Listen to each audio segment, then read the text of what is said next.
Well, I'm in the old Mercedes. I'm just doing a request video for someone.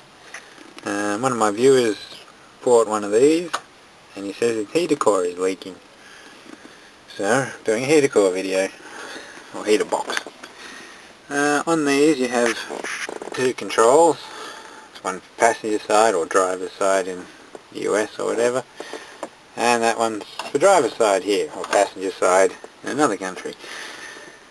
And what that does, it's damn right. Yeah.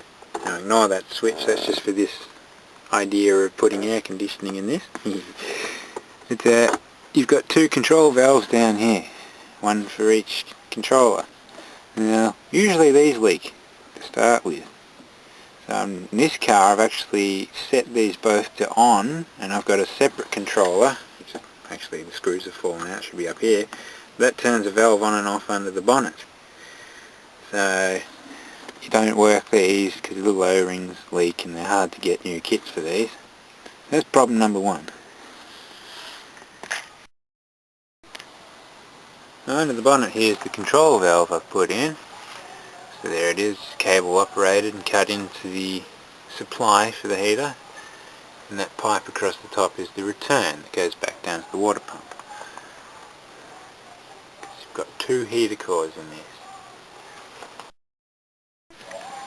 Also in this model you've got a vent inlet here which should open and close with the fresh air control. And you have this one, which I wouldn't recommend using these days, but it's an air preheat. So it's minus 40 degrees Celsius outside. It draws the air from the engine bay in through the heater and then blows it at you. So, there's your little fan and there's the heater core. So yeah, you close that and open this. That is the fresh air controller in one of these. And that's just for, floor or screen. And that's your fan speed. And here's the heater box itself. Just a spare one I've got. So you've got the fan on the top. And you've got the valves there. And you've got a heater core on each side.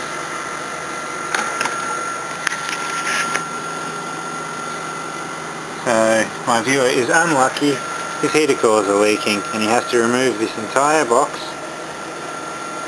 and get both cores reconditioned. Make sure you do the fan bearings at the same time. Lube them. The way you remove the box is a bolt here under the dash, another bolt here on the firewall, another bolt there on the firewall, and the vents unclip. And then you just cut the hoses off outside the car, like under the bonnet. That way it doesn't damage anything. And then you gently slide it through the firewall.